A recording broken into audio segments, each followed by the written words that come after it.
말씀은 마가복음 8장 22절에서 26절까지입니다.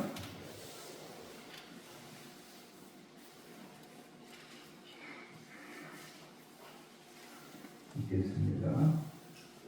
베세다에 이르되 사람들이 레인 사람을 죽이고 예수께 나와 손 대시기를 구하거늘 예수께서 레인의 손을 붙잡으시고 마을 밖으로 데려나가사 레인의 손을 대시고 피리에 안수하시니 무엇이 있느냐 하시니 찾아보며 이르되 사람들이 나무 같은 것이 그 안이 다시 안수하시에 그가 주목하여 보니 나아가서 모든 것을 밝히니라. 예수께서 그 사람을 집으로 보내시며 이르시되 마을에는 들어가지 말라 하십니다.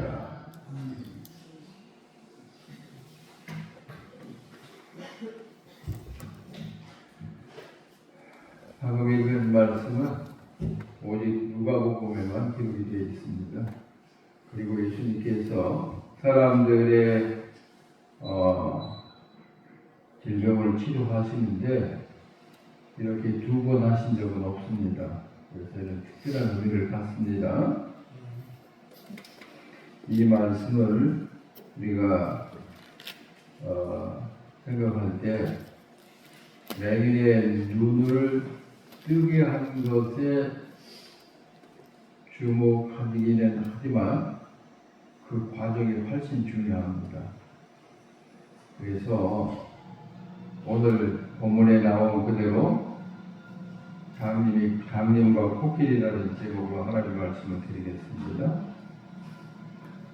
옛날 우화에 보면 맹인들에게 코끼리를 가지고 와서 코끼리를 만져보고 코끼리가 어떻게 생겼는가 말해보라고 했습니다. 어떤 사람은 코끼리 다리를 만져보고 코끼리는 기둥과 같이 생겼다. 또 어떤 사람은 코끼리 코를 만져보고 상아를 만져보고 코끼리는 마치 무슨 호수같이 생겼다. 그렇게 말을 했어요. 어떤 맹인은 코끼리의 배를 만들고 코끼리는 마치 평평한 널판지 같이 생겼다라고 말을 했습니다. 코끼리의 일부분을 말하고 코끼리 전체를 그렇게 말하는 것은 정말 제대로 코끼리를 아는 것은 아니지 않아요? 마찬가지로 오늘 우리가 여기 나오는 한 맹인이 사람을 처음에는 나무 토막처럼 보았어요. 나무 토막 같다. 다시 한번 안수하시니까 사람의 모양을 제대로 보았다. 그런 내용이거든요. 그런데 이 간단한 사건 속에 예수님이 진짜 우리의 모든 형편을 살피시는 주님의 자상하신 배려가 있다는 것을 발견하게 됩니다. 자, 맹인이 눈뜬 사람의 인도를 받아서 예수님께 왔습니다. 와서 뭐라고 했습니까? 자기들을 만져주시기를 바랬습니다. 자기를 만져달라는 거예요. 자, 굳이 소경을 만질 필요는 없잖아요. 그런데 예수께서는 그들의 소원대로 만져주셨습니다. 다시 말하면 예수께서는 그게 이치에 맞든 안 맞든 어떤 원하는 사람의 원하는 대로 들어주셨다는 것입니다. 여기 보면 우리가 성경을 읽을 때 이런 세세한 것에 주목하면 정말 많은 새로운 것들을 발견하게 됩니다. 벳세다의 이름에 사람들이 맹인 한 사람을 데리고, 사람들이, 그러니까 한 사람이 데리고 온 게 아니에요. 아마 두세 사람이 데리고 왔습니다. 와서 뭐라고 말했습니까? 예수께 나와 손 대시기를 구했습니다. 그러니까 예수님께서 맹인의 손을 붙잡으시고 원하는 대로 해주셨습니다. 그 다음에 좀 이상한 일이 벌어집니다. 마을 밖으로 데리고 나가셨습니다. 왜 그랬을까요? 여기 우리가 미처 생각하지 못하는 예수님의 자상한 배려가 있습니다. 예수께서 맹인의 손을 붙드시고 그 다음에 마을 밖으로 데리고 나가셨다. 왜 그랬을까요? 그러니까 마을에 모여 있었는데 예수님이 그 맹인을 손을 붙잡고 예수님이 그 맹인을 인도해서 아마 상당한 거리, 그렇게 먼 거리는 아니겠지만은 마을에 사람이 웅성거리는 데서 맹인을 데리고 동네 밖으로 한적한 곳으로 가셨다는 거예요. 왜 그랬을 것 같아요? 그러니까 참 놀라우신 예수님의 배려가 있습니다. 뭐냐 하면 여러분이 그런 뉴스를 보셔서 알지만은 탄광이나 금광에서 깊은 갱도 속에 묻혔던 사람이 며칠 만에 이제 구조돼서 밖으로 끌어나올 때 제일 먼저 하는 게 뭐예요? 눈을 붕대나 천으로 가리우는 거예요.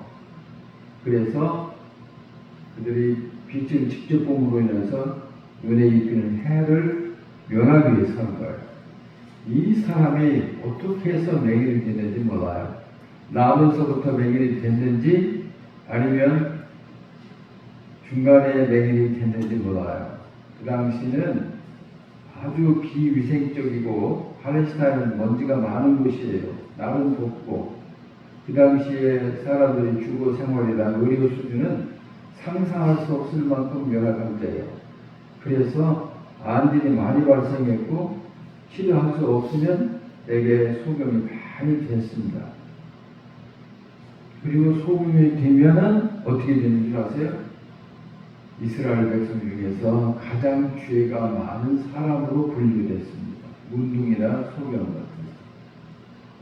그러니까 이 소경이라고 하는 것은 나면서부터 됐든 중간에 그렇게 됐든 간에 이중 삼중의 고통을 안고 사는 너무나 불쌍한 사람들이에요. 누가 소경이 되고 싶어서 됐습니까? 그런데 소경이 되는 순간 그는 답답하고 불편하고 고통스러운 곳에 도하여 사람들로부터 완전히 죄인 중에 죄인으로 하나님께 저주받은 자로 분류되는 거예요. 이렇게 불쌍한 사람이에요. 그래서 예수님은 이제 이 소경이 눈을 뜰 때 여러 사람들을 한꺼번에 봄으로 인해서 생길 눈의 충격을 완화시켜 주시기 위해서 이 소경을 데리시고 아무도 없는 동구 밖으로 나가셔서 눈을 뜨고 볼 때도 적은 사람 볼 수 있도록 배려하십니다. 이렇게 우리들의 모든 생리적인 것, 우리들의 모든 심리적인 것까지도 아시고 살피시며 마음을 써주시는 예수님이라는 사실을 오늘 이 사건 속에서 보게 되는 것입니다. 세 번째, 이건 한 번도 이런 적이 없습니다. 예수님께서 맹인의 눈을 뜨게 하시는데 전능하신 주님이 과연 이럴 필요가 있을까요? 그럴 필요가 없죠. 그래서 이 사건은 아주 특별해요. 특별합니다. 그 다음에 어떻게 했습니까? 자, 예수께서 맹인의 손을 붙잡으시고 동구 마을 밖으로 데리고 나가사 눈에 침을 뱉으시며 그에게 안수하심으로 눈에 침을 뱉었어요. 네? 나는 이건 이상하게 생각 안 씁니다. 왜냐하면 저도 어렸을 때 자고 나면 우리 또래의 우리 연배의 사람들은 그런 일이 많아요. 자고 나면은요 눈곱이 나와서 눈곱이 막 해가지고 눈이 안 떠져. 그런 경험 신집사님한테 들어요. 그런 경험 있으시죠? 이 한두 사람의 경험이 아니에요. 그래서 나도 침 뱉어갖고 눈 많이 침으로 이렇게 왜 딱 붙어버려요. 눈곱이 나와가지고 굳어져가지고 눈이 이렇게 붙어.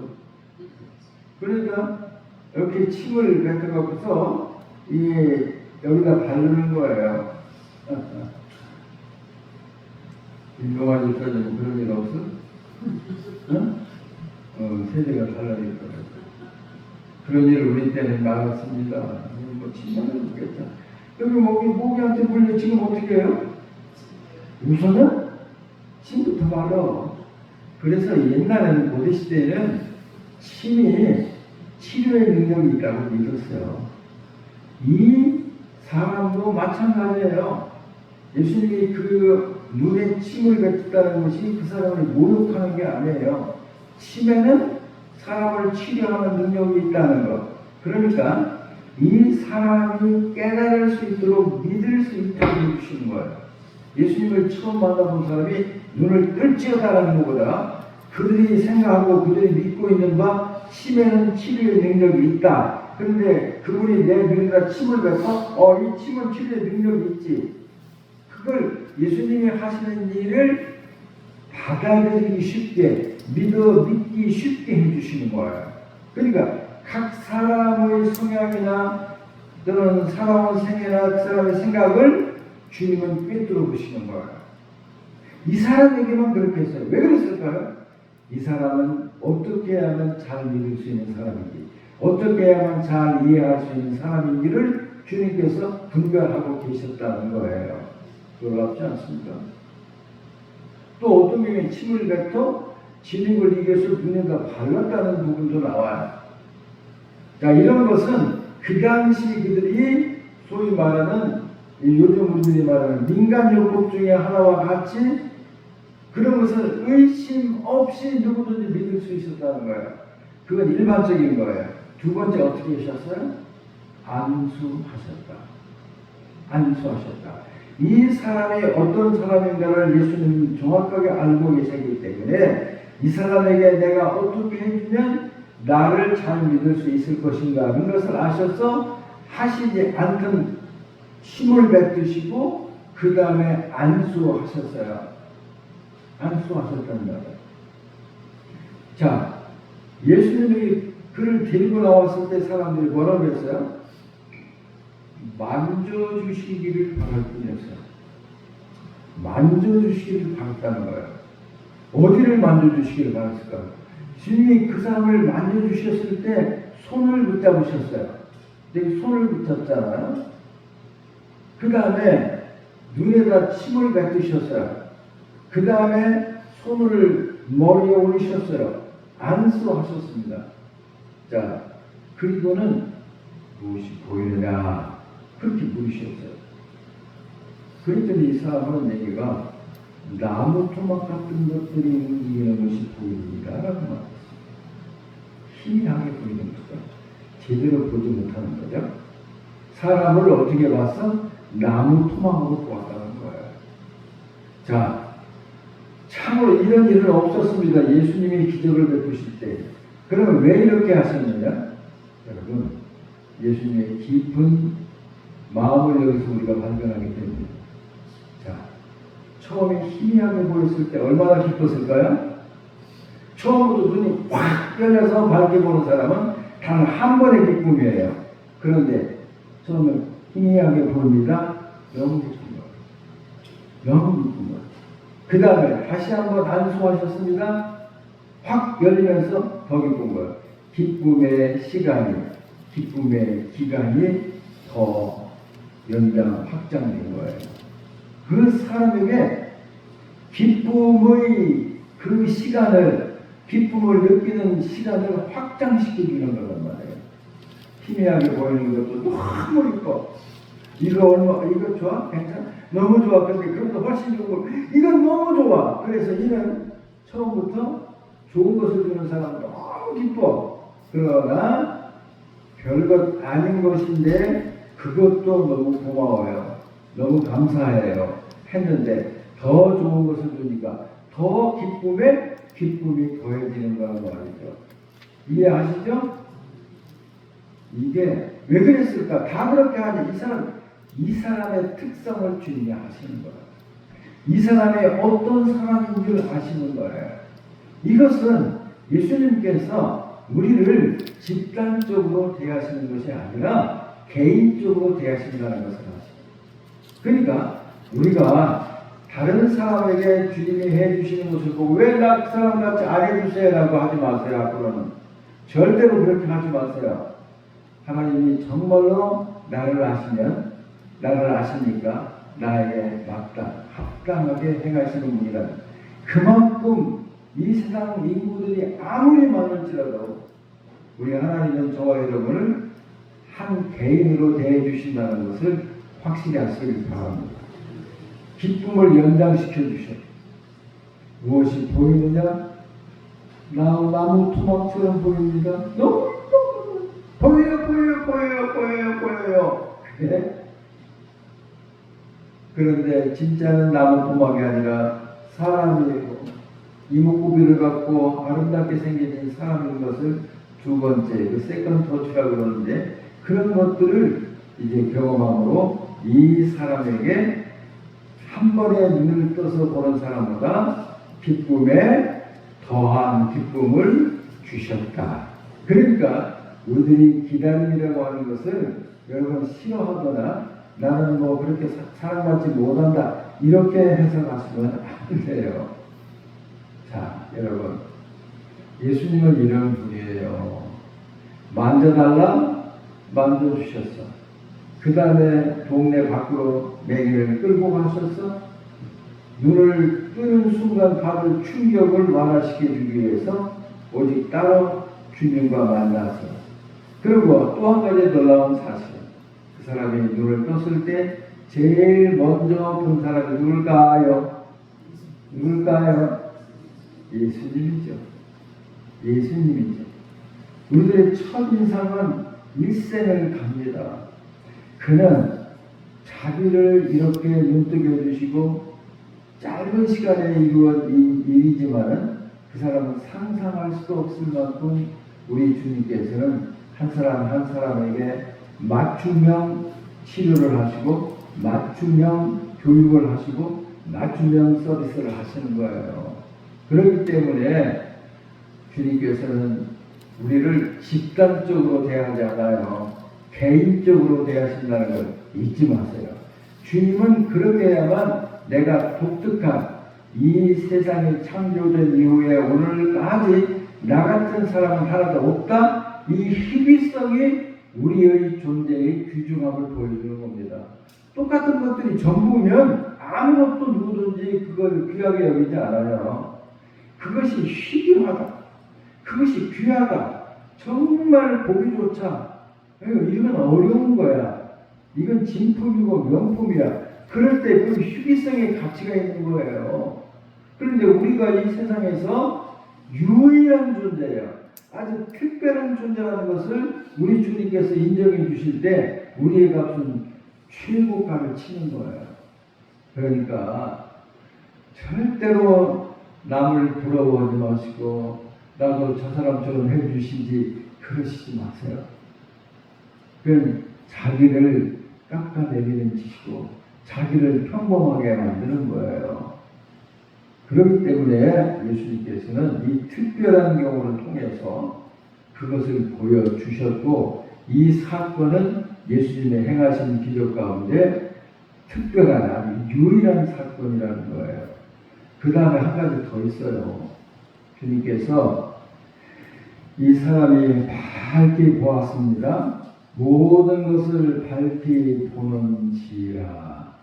자, 이 사람이 처음 이렇게 모든 것을 밝게 보았을 때 얼마나 기뻤을까요? 얼마나 경이로웠을까요? 얼마나 놀랐을까요? 놀랐을까요? 자, 사람이 나무토막처럼 보이다가 사람의 제 모습을 보게 됐다. 자, 그러자 예수께서 그 사람을 집으로 보내시며 이르시되 마을에는 들어가지 말라 하시니라. 왜 그랬어요? 왜 그랬을 것 같아요? 성경을 그냥 읽지 말고 이런 일이 있으면 예수님은 왜 그랬지? 오늘 이게 말씀드리는 거죠. 왜 예수님은 그 사람을 밖으로 데리고 동굴 밖으로 나오셨지? 왜 예수님은 아무튼 사람의 눈에 침을 뱉으셨지? 그리고 왜 안수하셨지? 왜 그리고 그 사람에게 동네에 들어가지 말고 집으로 가라 하셨을까? 다 이유가 있는 거예요. 이유가 있는 거예요. 여기서 이런 것들을 우리가 해석함으로 인해서 예수의 성품을 알게 되는 거예요. 왜 그랬을까요? 왜 그랬을까요? 자, 봅시다. 그 사람이 제일 보고 싶은 사람이 누구였을까요?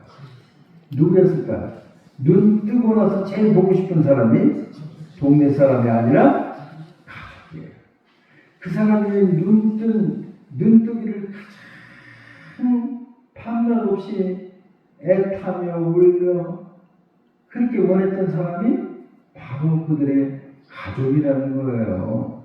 여기서 우리 주님은 가족의 소중함을 가르쳐 주는 거예요. 그동안 말할 수 없이 본인은 아니지만 소경 때문에 고생을 누가 했겠어요? 본인도 물론 했겠지만은 그의 가족들이 얼마나 고생을 많이 했겠어요? 얼마나 많이 했겠어요? 누가 그 동네에서 그 지역에서 그 사람의 눈뜨기를 위해서 누가 그들이 부모처럼 그렇게 가슴 아파하면서 기다린 사람이 누가 있어요? 없어요. 그렇기 때문에 주님은 가장 기뻐할 수 있는 사람, 가장 기다렸던 사람, 가장 그 사람 때문에 고통받은 사람들, 그 사람들에게 먼저 가서 기쁜 소식을 전해주라는 것이 우리가 살아가야 할 지혜이고 우리가 정상적으로 사고하고 행동해야 할 일이라는 얘기예요. 동네에 들어가면 사람들이 물론 놀랬겠죠. 그러나 별말이 다 있을 거예요. 이 사람은 이런 말하고 저 사람은 저런 말하고 그렇죠? 자기 자식이 소경으로 있다가 눈뜬 것처럼 다른 집 아들이 소경이 눈뜬 것을 그렇게 기뻐할 사람이 얼마나 많겠어요. 그렇기 때문에 너 때문에 가장 고생하고 너 때문에 슬퍼하고 너 때문에 애가 된 사람 네가 눈뜨기를 가장 바라는 사람 그 너희 집으로 돌아가라. 어서 가라. 이렇게 말씀해 주신 거예요. 여기서 주님께서 우리들이 어떤 사람에게 어떻게 해야 될 것인지에 관해서 가르쳐 주신 거예요.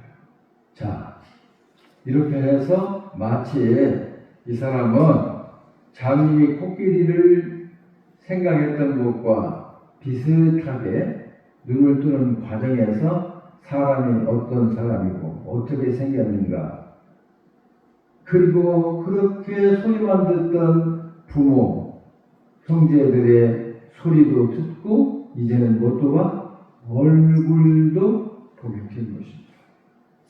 자, 서양에 보는 것이 아는 것이다. 보는 것이 믿는 것이다 라고 하는 속담이 있습니다.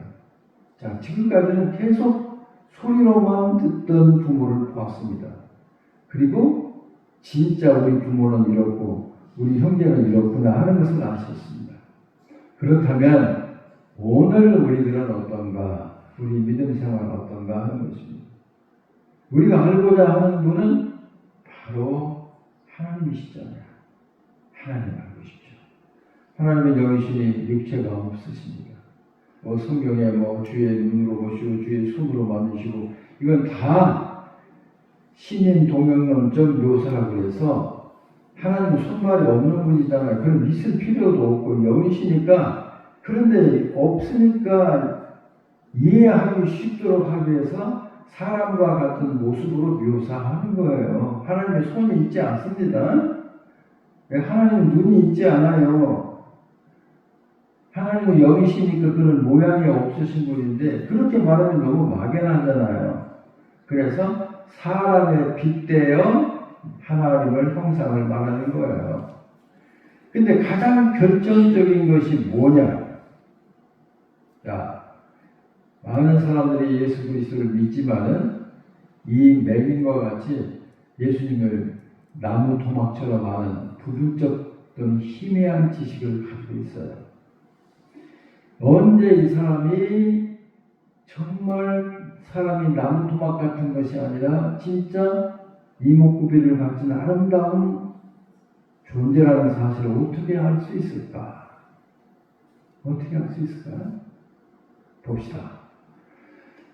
마태복음 16장에서 예수님은 사도 베드로를 통해서 또 지네를 통해서 신앙 고백을 받았으며 주는 그리스도시요 사람들이 나를 누구라고 하냐 주는 그리스도시요 살아계신 하나님의 아들이십니다 고백했습니다.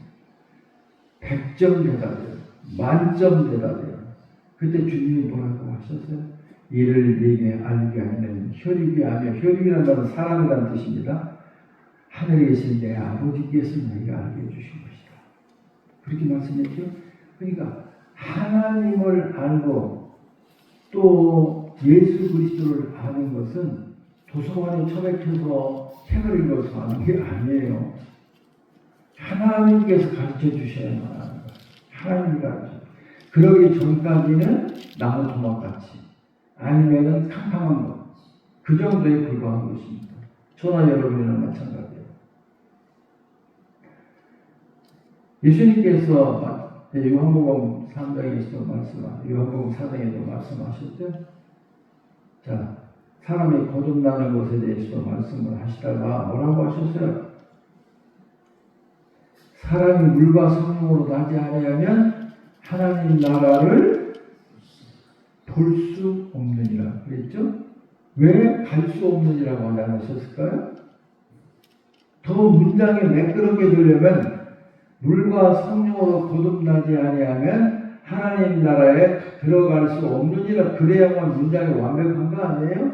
그런데 주님은 그렇게 말씀하지 않으셨어요.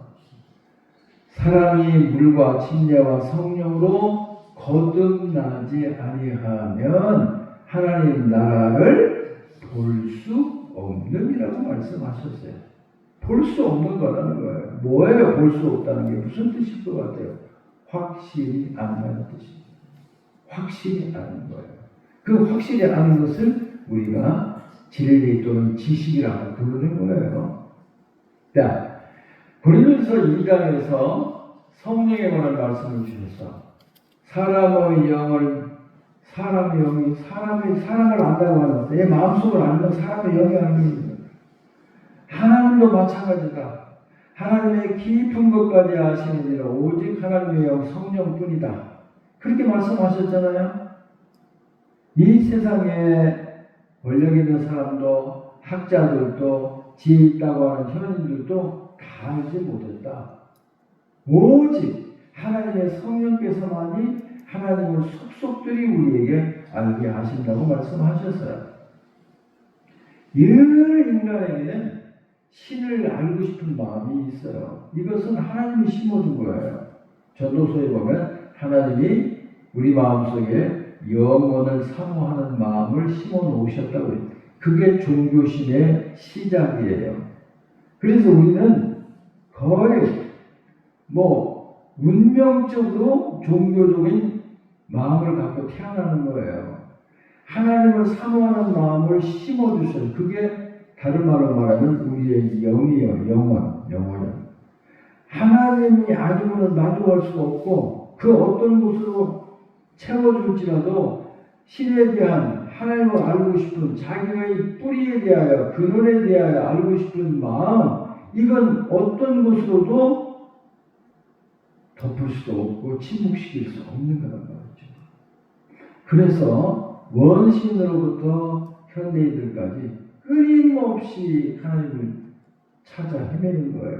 그래서 못 찾은 사람은 하나님은 없다고 말하는 거예요. 찾은 사람은 하나님은 계시다라고 말하는 거예요. 계실 뿐만 아니라 자세하게 안다는 거죠.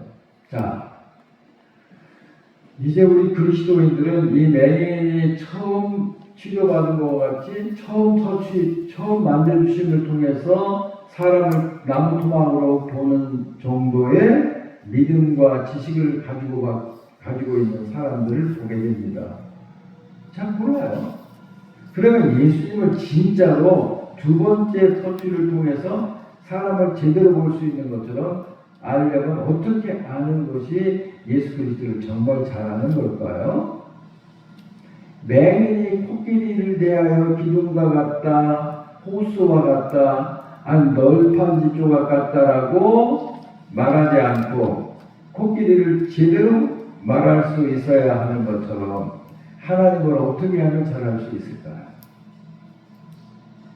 예수님이 말씀 친히 하셨고 특별히 예수 그리스도를 통해서 하나님을 우리에게 잘 설명해준 사도 바울의 얘기를 들어보면 알 수 있습니다. 그러면 예수님에 대해서 두 번째 터치를 해서 밝게 볼 수 있는 건 뭐냐면 예수 그리스도는 하나님이시요 예수 그리스도는 사람이다. 이것이 사람을 밝게 보았던 것과 똑같이 예수 그리스도를 아는 거예요. 참 하나님이시며 참 인간이신 분이 바로 예수님이다라고 알고 고백하고 믿는 것이 예수님에 대해서 바르게 아는 거예요. 자, 요한복음 14장에 보면 예수님께서 이제 십자가에 달려 죽으시고 또 장사도 있고 승천하실 것을 다 하시고 제자들에게 말씀하셨습니다. 내가 그 길이요 진리요 생명이 나로 말미암은 전파는 아버지께 어찌가 없느니라. 14장 6절에 있는 말씀이에요. 그 다음 7절 8절 쭉 읽어보면 빌립이 말합니다. 어디로 가시는지 우리가 모르는데 어떻게 그 길을 알겠습니까? 아버지를 보여주소서. 그때 예수님께서 너희들이 나와 함께 이렇게 오랫동안 있으면서 아직도 아버지를 보여달라고 하느냐? 나를 본 자는 아버지를 보았거늘 어찌하여 나더러 아버지를 보여달라고 하느냐? 여러분, 그 말씀 다 아시죠?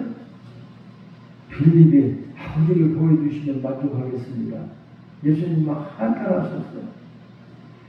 너희들이 나와 함께 이렇게 오랫동안 있으면서 아직도 아버지를 나를 본 자는 아버지를 보았거늘 어찌하여 나보고 아버지를 보여달라? 이게 무슨 말이에요? 아버지가 아버지와 나는 하나다는 뜻이에요. 이게 예수님을 밝히 아는 거예요. 아직도 제대로 모르는 사람이 있어요. 예수님이 세상에 오셔서 가장 많이 강조한 것은 나는 아버지께로부터 왔다. 그 얘기예요. 나는 아버지께로부터. 요한복음에는 그걸 엄청 많이 나와요. 그리고 그것을 사람들에게 증명해 주기 위해서 기적을 베푸신 거예요. 예수님의 기적의 동기는 뭐냐면 하나님이다라고 하는, 내가 하나님이야. 너희들 볼 때는 너희들과 똑같은 별로 다름이 없는 인간이지만 그가 행하시는 일을 보고 믿으라고 했어요. 내 말을 못 믿겠으면 내가 행하는 일을 보고 나를 믿으라. 얼마나 답답하셨는지. 근데 그들은 갈등을 느꼈어요. 왜냐하면 하는 일을 보면 하나님인데 나하고 똑같이 생겼잖아. 나하고 비슷하게 생겼잖아.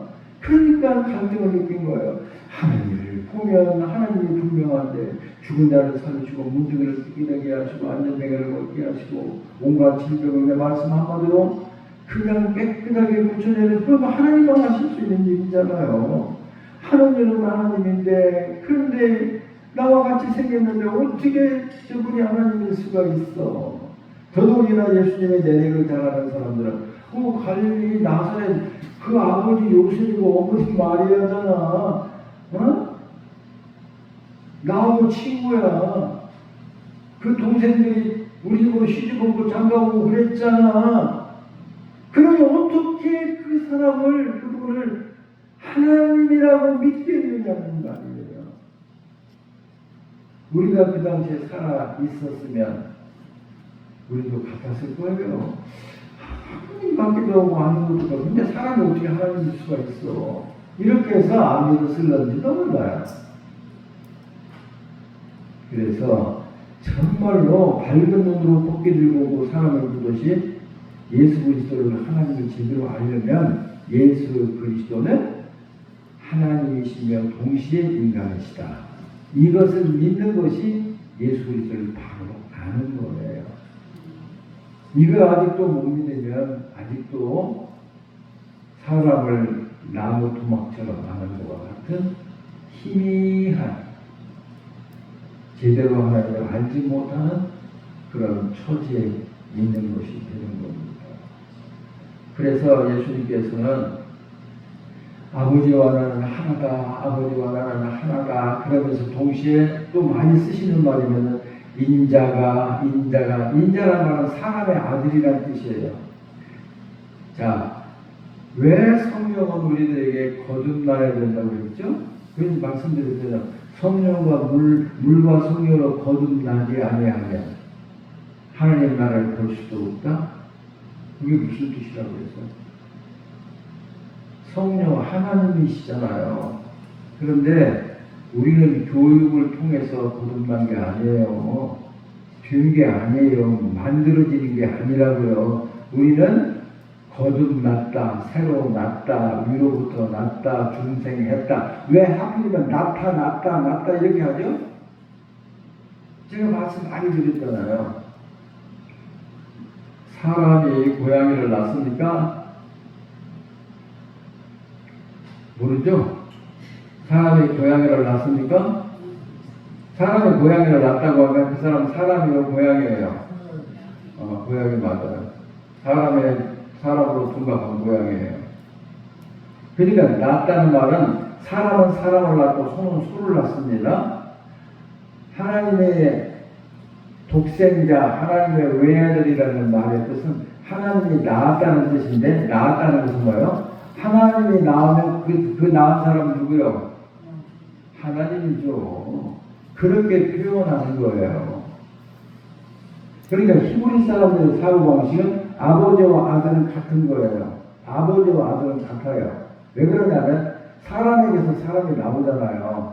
그런 것처럼 하나님이 낳았다 그러면 여기 신의 성품을 가진 하나님이라는 말이에요. 이해가 안 됩니까? 소가 뭐를 낳을까요? 소를 낳죠. 송아지를 낳죠. 그런 거예요. 그렇기 때문에 거듭났다라고 할 때 낳는다는 말을 왜 썼는가를 아셔야 돼요. 왜 그 말을 쓰는가? 하나님께로 낳았다고 하면 하나님이 낳았으면 뭘 낳았을까요? 여러분, 아담과 해와를 하나님이 낳았어요? 만들었어요? 다시 한번. 하나님이 아담과 하와를 만들었어요? 하나님이 낳았어요? 만들었어요. 달라요. 우리는 달라요. 그렇기 때문에 첫 아담과 하와는 하나님이 흙으로 만드셨어요. 그러나 우리는 어떻게 해서 거듭난 우리들은 하나님이 낳았어요. 하나님이 낳았어요. 물과 성령으로 나지 아니하면 하나님 나라를 볼 수 없느니라. 그러니까 예수 그리스도는 하나님의 아들이라는 말은 신이 신을 낳는 거예요. 소가 소를 낳듯이 우리를 거듭났다는 말은 이제 육체적인 방법으로 아니라 사람의 지혜로 사람의 혈육이 내게 알게 하는 것이 아니라 하나님께서 너희들에게 알게 하신 것이다. 하나님이 원하시고 예수 그리스도가 원하신 계시를 받기 원하는 사람만이 예수를 아는 거예요. 그래서 그게 소경의 눈을 뜨고 한 번 만졌을 때 나무 토막에서 두 번 만졌을 때 아는 것처럼 성령의 만져주심을 통하여 성령을 통해서만 우리는 예수 그리스도를 바로 알고 하나님을 바로 아는 거예요. 아시겠죠? 그러니까 예수님께서 이 세상에 오셔서 많은 일을 하셨고 고통을 당하셔서 제가 사순절 기간 동안에 새벽마다 예수님의 성품에 관해서 말씀을 드립니다. 예수님을 인간으로 알기는 쉬워요. 왜냐하면 그 당시의 사람들은 예수님과 함께 얘기도 하고 걷기도 하고 잠자기도 하고 놀기도 하고 웃기도 하고 먹기도 하고 했으니까 인간이라고 하는 것은 믿기가 쉬운데 하나님이라는 사실을 믿기가 어려운 거예요. 오늘의 사람들은 어떨까요? 예수님은 육체적으로 보이지 않습니다. 하나님이라고 하는 것을 쉽게 믿겠는데 이제 예수님이 정말 인간이었다는 사실을 믿기가 어려운 거예요. 우리들은 하나님이라는 사실을 믿기는 쉽잖아요. 왜? 하나님은 보이지 않아. 근본적으로 보이지 않아. 하나님을 본 사람은 없어. 그러니까 지금 예수님이 눈앞에 보이지 않아도 우리를 믿기가 쉬운 거예요. 그런데 그분이 인간이었다는 사실을 믿기가 어려운 거예요. 왜냐하면 지금 우리가 이만큼 나이만큼 인간을 살아보니까 인간의 육체는 힘이 없어. 별것도 아니야. 조금만 부딪혀도 멍들고 뭐 치면 다치고 죽고 뭐 이렇게 연약한 인간이고 그냥 고민도 많고 모르는 것도 많고 별의별 약점들이 너무나 많은 거예요. 그런데 예수님의 육체적인 몸을 갖고 세상에 오셨다는 것을 믿는 것이 오히려 우리들에게는 현대 그리스도인에게 훨씬 더 어려운 거예요. 그래서 예수님께서 이 세상에 오셔서 인간들이 하는 모든 일들을 하셨어요. 그래서 새벽에 그 말씀 계속 드리고 있습니다. 첫째, 뭘 하셨느냐? 첫 번째가 지금 분노하셨다고 그랬죠? 예수님은 분노할 줄 아는 거예요. 사람은 분노하잖아요. 근데 제일 처음 분노한 것에 나오는 게 있어요. 어린아이들이 예수님에게 왔어요. 그 부모들이 데리고 왔는데 막 제자들이 혼냈어요. 그러니까 예수님께서 그걸 보시고 막 분노가 폭발하셨어요. 이상하잖아요. 애들이 뭐라고 예수님한테 막 밀려들고 막 예수님을 만들려고 하고 밑에서 그렇게 쳐다보고 막 시끄럽게 하고 그러니까 제자들로서는 당연히 아이들을 가까이 오지 마 너희들 저리 가 이렇게 할 만한데 예수님은 그걸 못 참으신 거야. 막 예수님 같은 분노가 폭발하셨어요. 왜 그러셨을까요? 너희가 이 어린아이와 같이 하나님 나라를 받들지 아니하면 하나님 나라에 갈 수 없다. 그럼 어린아이들의 장점이 뭐예요? 어린아이들은 순진한 거예요. 고지고대로 믿는 거예요.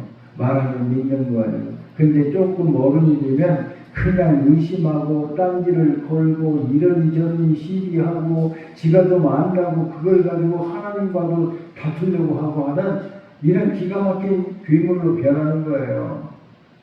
그러니까 예수님께서는 어린아이들이 상징하는 거, 이 아이들은 순수하고 순진하고 그리고 단순하고 믿는 대로 받아들이고 하는 그것을 너희들이 왜 그렇게 야단치고 혼내고 그러느냐 하면서 분노가 폭발하신 거란 말이에요.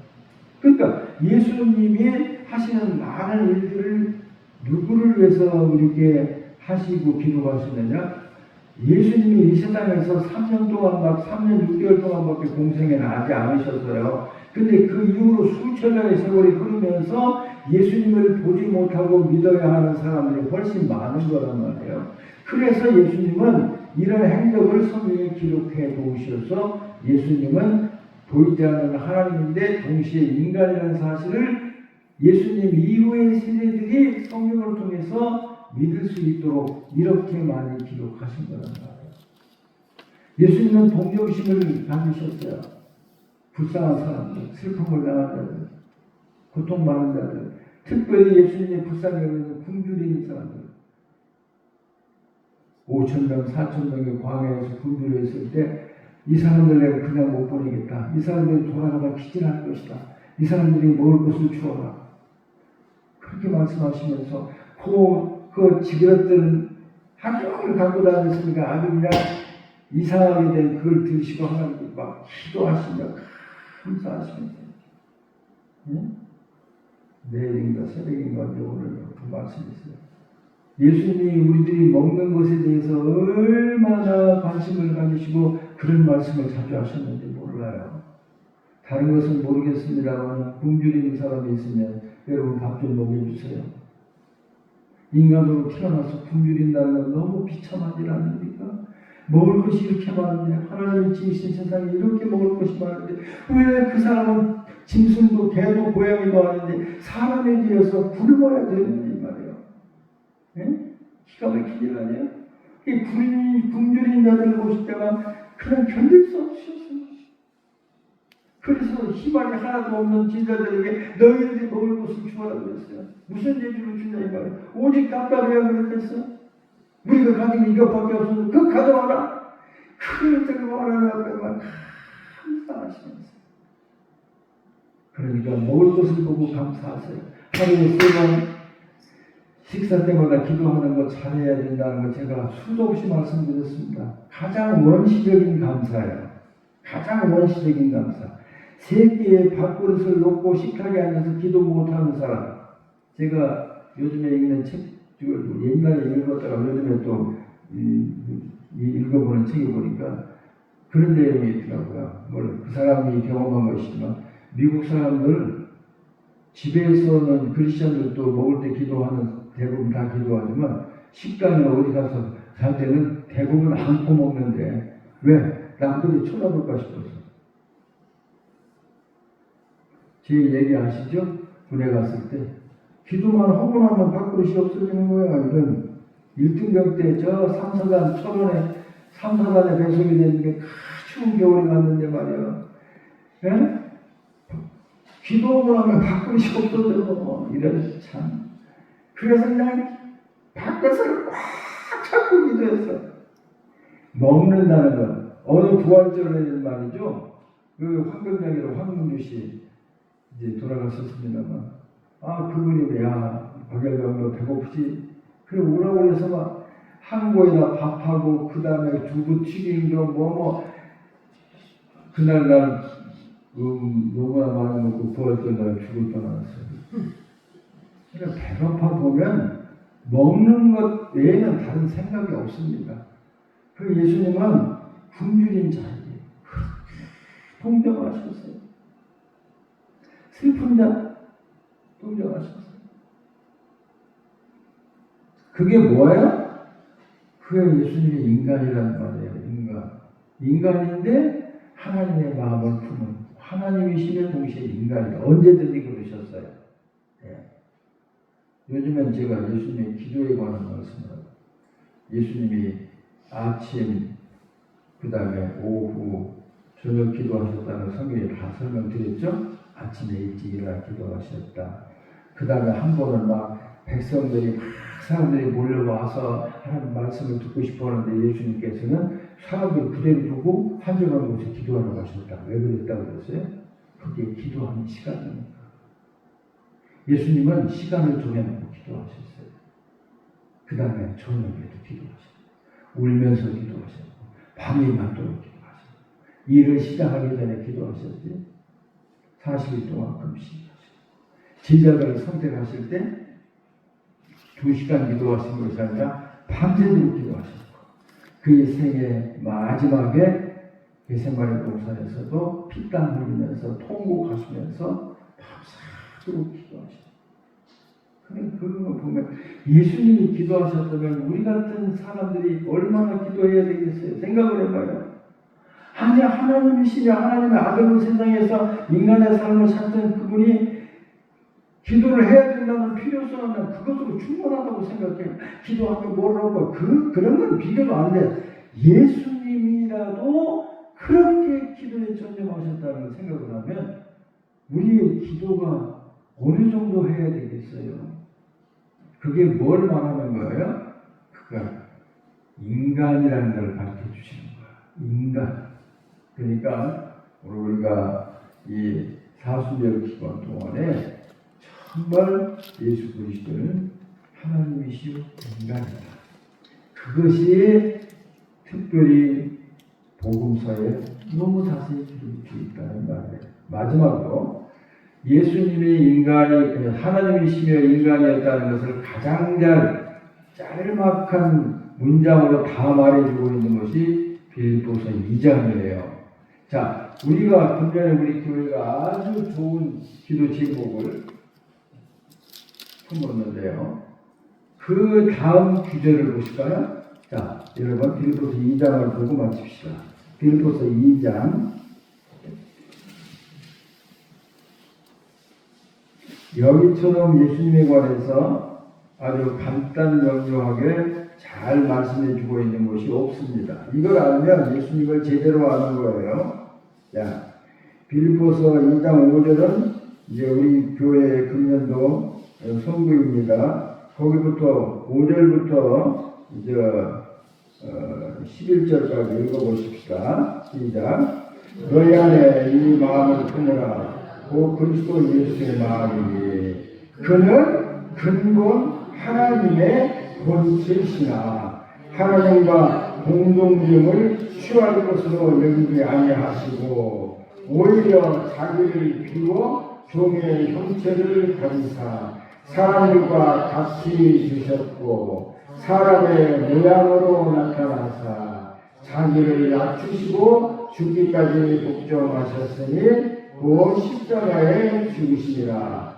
이러므로 하나님이 그를 지극히 높여 모든 이름에 뛰어난 이름을 주사 하늘에 있는 자들과 땅에 있는 자들, 땅 아래에 있는 자들 모든 무릎을 예수의 이름에 꿇게 하시고 모든 입으로 예수 그리스도를 주라 시인하여 하나님 아버지께 영광을 돌리게 하셨느니라. 성경 전체에서 예수님에 관해서 가장 완벽한 말씀이에요. 예수 그리스도는 하나님의 본체시나 하나님의 형상이시나 하나님이시나 그 말이에요. 자기 본체이시나 하나님과 동등됨을 당연한 것으로 여기지 아니하시고 당연하게 여기지 않으셨다. 하나님이신데 그리고 이 세상 구원을 위해서 인간의 몸으로 세상에 오셨다. 그러니까 예수님은 하나님이시다. 예수님은 동시에 인간이시다. 그리고 어떻게 사셨는가?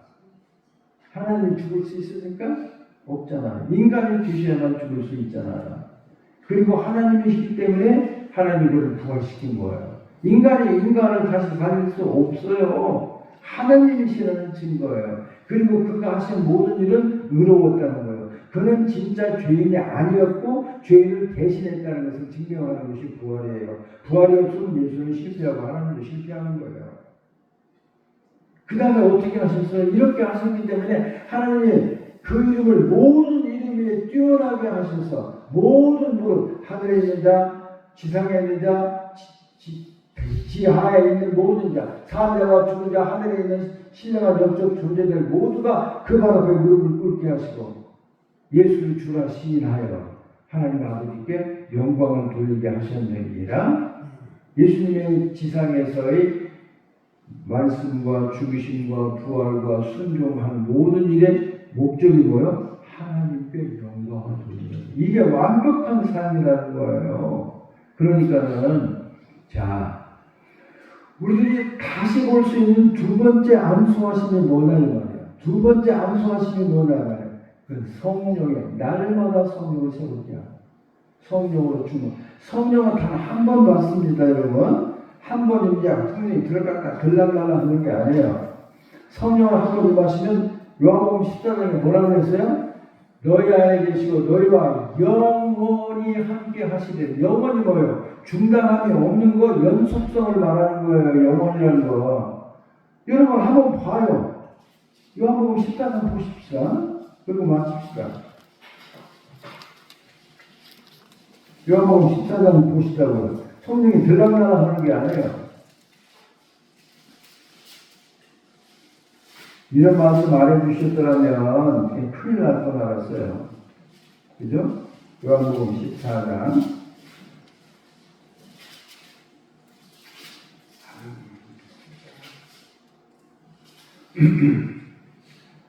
자, 여러분 요한복음 14장 찾으셨으면 자 봅시다. 16절부터 봅시다. 내가 아버지께 구하였으니 그가 또 다른 보혜사를 너희에게 주사 영원토록 너희와 함께 있게 하리니. 네.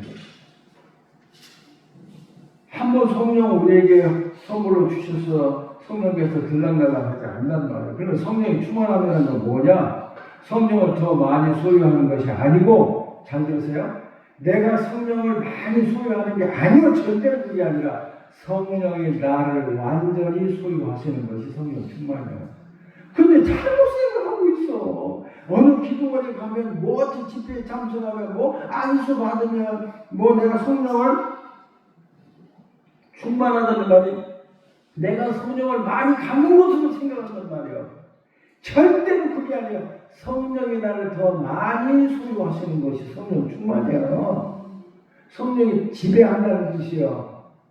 그러므로 우리가 이제는 예수님께서 이 맹인의 눈을 뜨게 하실 때 세컨 터치 2번 만드셨다고 그랬죠? 성령의 날마다 성령의 터치, 성령의 만져주심을 통하여 주님을 더 잘 알고 더 잘 알아서 더 잘 믿고 더 사랑하고 더 순종하는 더 행복해지는 삶을 삽시다. 찬송합시다.